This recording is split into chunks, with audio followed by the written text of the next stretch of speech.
Buenos días. El tema que vamos a tratar hoy es examen físico neurológico. En el recién nacido se valora el grado de madurez para poder interpretar correctamente los distintos signos clínicos. El diagnóstico inmediato en este periodo es imprescindible para el inicio de una terapia adecuada. La evaluación en días siguientes del recién nacido nos aproxima a un pronóstico a corto plazo y relaciona procesos concomitantes. El pronóstico a largo plazo es un elemento esencial para calificar de riesgo a un recién nacido y justificar un seguimiento longitudinal a largo plazo. El recién nacido de término normal. Quiero recalcar que es muy importante la historia clínica. Hablar con la mamá, hablar con el papá o familiares adyacentes al niño, para rescatar todos los datos positivos posibles. El recién nacido de término normal. La integración funcional del sistema nervioso del recién nacido se basa en una rigurosa y metódica observación clínica que conlleva el estudio del tono muscular y de reacciones habitualmente llamadas reflejos primitivos o arcaicos. No olvidar la maduración del sistema nervioso del recién nacido. El tono muscular tiene dos componentes. El tono activo se refiere a la actitud general y a la motilidad espontánea. El tono pasivo es de reposo, de base, explora la no participación activa del niño. Los reflejos primitivos o arcaicos son una serie de respuestas que deben ser separadas de diversas categorías. A estos reflejos pertenecen los de estiramientos o profundos, los superficiales de la neurología clásica. Comenzamos la exploración realizando una inspección y conociendo datos generales: el peso, la talla del recién nacido y el perímetro cefálico. Muy importante. Luego de la actitud general, la motilidad espontánea en miembros superiores, inferiores, cabeza y tronco, y la motilidad provocada de estímulos cutáneos, ruidos, el llanto, la respiración y trastornos vasomotores. En la exploración de la cabeza ponemos atención a la fontanela, sutura y cráneo. En el examen ocular, motilidad extrínseca, movimientos anormales, seguimiento de la mirada y los reflejos corneal, fotomotor, ciliar y los ojos de muñeca. También los reflejos arcaicos, succión, puntos cardinales y nociceptivos. La exploración del cuello, el tono activo, el tono pasivo y los reflejos arcaicos de Moro. En miembros superiores, objetivamos el tono activo y pasivo. El activo es la actitud, el pasivo es el signo de Furlan o de la bufanda, balanceo, el ángulo de la muñeca, los reflejos profundos y el reflejo tónico y sinergias o paso del brazo. En miembros inferiores se explora el tono activo, reflejos primarios sinérgicos. El tono activo es la actitud y en el pasivo, retorno de la flexión, ángulos, ¿no es cierto? Y las balanceos. Los reflejos plantar y profundo, reflejos arcaicos de Moro, crural y extensión cruzada. A nivel del tronco se toma la actitud en el tono activo y el pasivo se observa la flexión, extensión, lateralidad derecha e izquierda y los reflejos de incurvación. En la exploración de la posición vertical objetivamos el enderezamiento total, enderezamiento de tronco, marcha automática, paso obstáculo de pie, apoyo plantar.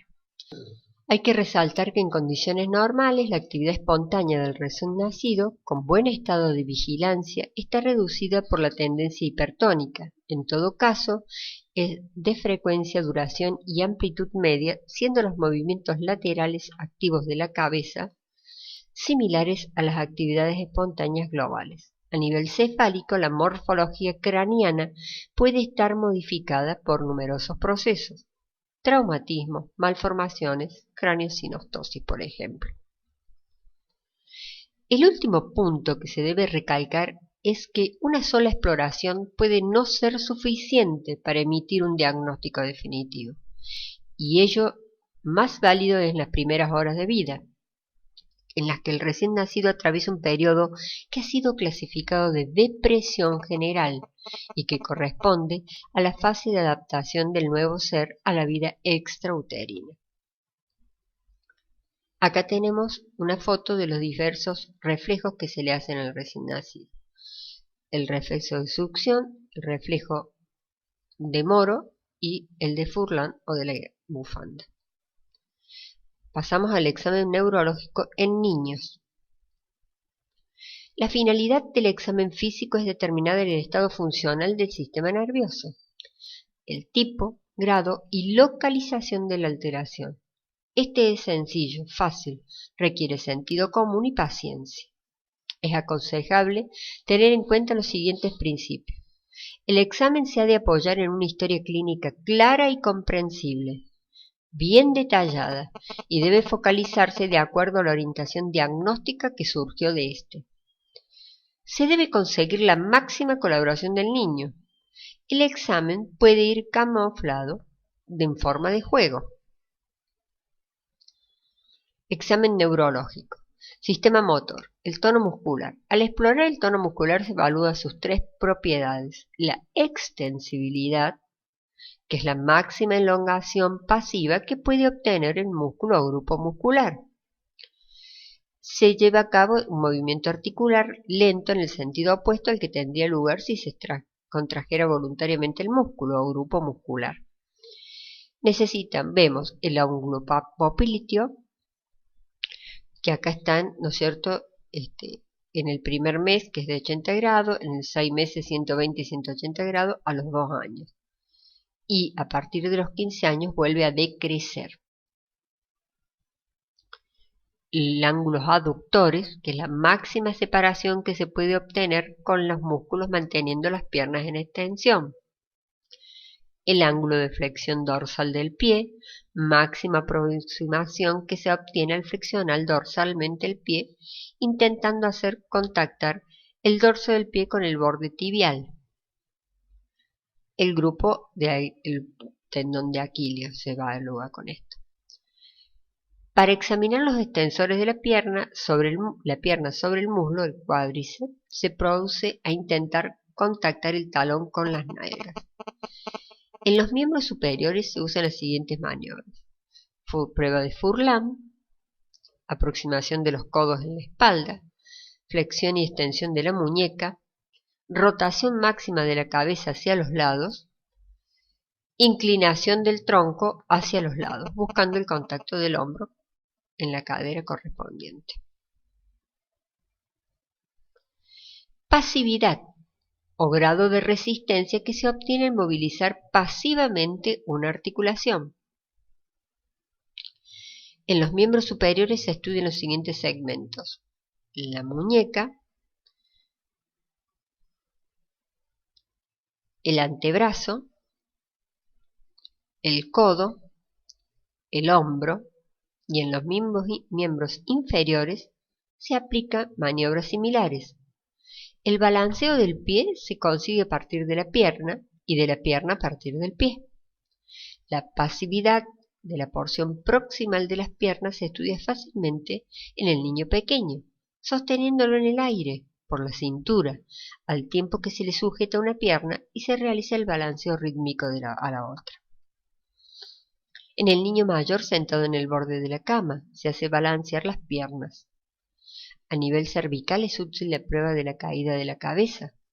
Con el paciente en decúbito supino se coloca una mano debajo de la nuca y se levanta la cabeza unos 30 centímetros. Luego se suelta bruscamente. Normalmente la cabeza vuelve a golpear la mano inmediatamente, pero si hay rigidez extrapiramidal, tarda en caer de cúbito, que la rigidez afecta predominantemente la musculatura flexora cervical. ¿Qué es la consistencia? La consistencia evaluamos la resistencia a la palpación del músculo. En el lactante y el niño pequeño es a veces imposible apreciar la consistencia por el abundante panículo adiposo subcutáneo que rodea las extremidades, y se observa una disminución de la consistencia en las atrofias musculares de origen periférico, especialmente en las atrofias espinales. una consistencia muscular tipo pelota de goma, es característica de las hipertrofias de la distrofia de Duchenne, por ejemplo. Puede haber dolor a la palpación muscular en la miositis. La miotonía. La miotonía es la dificultad para la relajación luego de una contracción. A la paciente le cuesta relajar el músculo una vez que se ha realizado la contracción intensa. ¿Qué es la hipotonía? La hipotonía es el aumento de la pasividad. En su defecto, ¿qué es la hipertonía? Es producida generalmente por lesiones de los sistemas piramidal, espasticidad, y extrapiramidal, rigidez. Reflejos. Son respuestas motrices involuntarias a estímulos sensitivos. Tenemos los reflejos de estiramiento. Los músculos estirados reaccionan con una contracción cuando sufren un estiramiento. La hiporreflexia a veces se manifiesta con una breve contracción muscular sin llegar a producir movimiento articular. No debe considerarse abolido un reflejo sin haber realizado maniobras de refuerzo. Aunque la cantidad de reflejos de estiramiento es muy grande, para el médico clínico solamente es necesario que se familiarice con el reflejo masseteriano, el bicipital, tricipital, brachiorraquial, rotuliano y aquiliano. Cutáneos. Son producidos por estimulación de la piel o mucosa. En la clínica son útiles el reflejo corneal, el abdominal, el cremasteriano, el plantar y el anal. Reflejo plantar y signo de Babinski son los únicos tipos de respuesta a la estimulación plantar. Puede suceder únicamente. Se extienden los dedos sin afectar especialmente al dedo gordo, reflejo plantar en extensión. Hay que diferenciarlo del signo de Babinski, dorsiflexión del dedo gordo evidente, o un movimiento de los dedos que no llegue a flexión y extensión clara. Plantar indiferente. Si no se obtiene ningún tipo de respuestas, reflejo plantar abolido. Hay otras maniobras de obtención de la dorsiflexión de los dedos del pie en lesiones del sistema piramidal. Fuerza. Deberá prestarse atención a la fatigabilidad, grado y tipo de movimiento y variación de la potencia ante los ejercicios repetidos. La debilidad puede ser generalizada o localizada. Si la debilidad es discreta, hablamos de paresia. Si es importante, parálisis. Si se está comprometido un hemicuerpo, hemiparesia o hemiplegia. Si afecta a los miembros inferiores, paraparesia o paraplegia. Si compromete solo un miembro, monoparesia o monoplegia. Cuadriplasia o tetraplegia se refiere a la debilidad de los 4 miembros.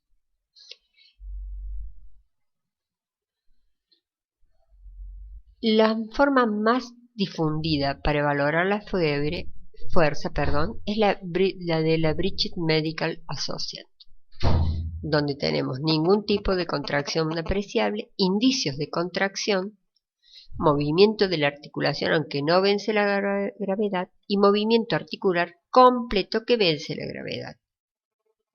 Movimiento articular completo que vence la gravedad y resistencia, movimiento normal.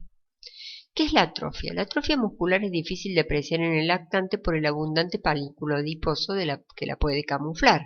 Se debe observar la lengua en busca de atrofia si se sospecha la atrofia espinal.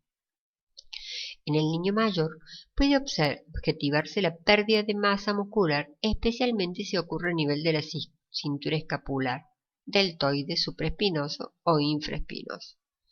Si la atrofia es unilateral o asimétrica, es más fácilmente valorable. Fasciculaciones. Son contracciones de fibras musculares aisladas que no llegan a producir movilización articular. Se aprecian como leves ondulaciones vermiformes subcutáneas. Como ocurre en la atrofia muscular, no son visibles en el lactante excepto en la lengua. Características de la atrofia espinal. Característica de la enfermedad de Wernicke-Hoffmann. Hipertrofia muscular. Con consistencia gomosa pueden verse en gemelos y musculaturas de antebrazo en la distrofia muscular de Duchenne, así como la miotonía congénita de Thompson. Coordinación. El examen de la coordinación se hace por segmentos. En los miembros superiores, las maniobras más usadas son prueba índice-nariz, movimientos alternos de las manos, maniobra de rebote de Gorman-Holmes. En los miembros inferiores, el número de pruebas es menor. Con el niño sentado en la camilla se indica que dé un puntapié, primero en una pierna y luego con la otra. Prueba talón-rodilla. La marcha. Se evalúa un espacio donde el niño pueda caminar al menos 10 pasos. Primero se hará ir y volver, sin instrucción alguna, 2 o 3 veces. Luego se le hará caminar en punta de pie, en talones, sobre el borde externo del pie, marcha de andén y finalmente correr. Sensibilidad. La información que se obtiene al explorar la sensibilidad no es objetivable por el médico, sino que es transmitida por el paciente. Por ello es difícil de realizar e interpretar en el niño. Puede ser necesario repetirla en diferentes consultas. Los tipos de sensibilidad superficial son tacto, dolor y temperatura. Y los tipos de sensibilidad profunda son sentidos de posición, vibratoria, dolor de estructuras profundas, músculos, ligamentos. El niño debe colaborar, estar tranquilo y relajado. Se le explica que se le va a realizar y se taparán los ojos. Debemos asegurarnos que el niño entienda que le vamos a pedir. Se aconseja iniciar el examen en miembros inferiores e ir subiendo. Si la zona no percibe o percibe menos el estímulo, se irá a la parte insensible, de la parte insensible a la sensible, marcando con un lápiz demográfico o un bolígrafo los límites del área defectuosa. Para el examen de la sensibilidad térmica se apoya la piel en tubos de ensayos caliente y frío aleatoriamente. Sabemos que para la parestesia o sensibilidad vibratoria se aplica la base del diapasón sobre las eminencias óseas, tobillos, rodillas, caderas, muñecas. Y así sucesivamente los otros exámenes. En ocasiones se instruye a los padres para que a solas con el niño hagan ellos el mismo examen que nos resulta imposible a nosotros. El déficit de sensibilidad es muy útil para determinar el nivel y topografía de la lesión. En el niño es difícil que éste colabore lo suficiente para determinar con precisión una lesión del nervio periférico. Sistema neurovegetativo. El sistema neurovegetativo autónomo es un sistema con ganglios nerviosos y plexos fuera del sistema nervioso central, inerva vasos sanguíneos, órganos, glándulas salivales y lagrimales y el músculo liso. Los signos principales de disfunción autonómica son palidez, eritema, cianosis de la piel, sudoración excesiva o disminuida o aún anhidriosis. Pares craneales. Este examen de los pares craneales hay que hacerlos generalmente casi imposible en el lactante, pero es muy difícil también en el niño. Entonces hay que empezar a trabajar, hacerlo como un juego e ir viendo en qué momento podemos nosotros trabajar sobre el examen de los nervios craneales. Podemos observar el nervio olfatorio, que es el primer par, el segundo, que es el nervio óptico,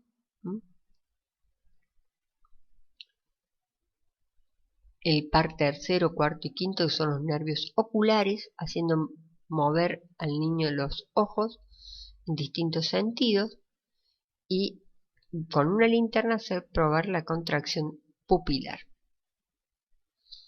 El quinto par, que es el nervio trigémino, que irradia, tenemos rama sensitiva y rama motora. Sensitiva inerva los músculos de la motora, inerva los músculos de masticación, y la sensitiva la cara y el interior de la boca. el séptimo par craneal, que es el facial, que también hay que controlarlo y verlo, sobre todo en las parálisis faciales. El octavo, que es el acústico, también es difícil, el interés es escaso en el acústico.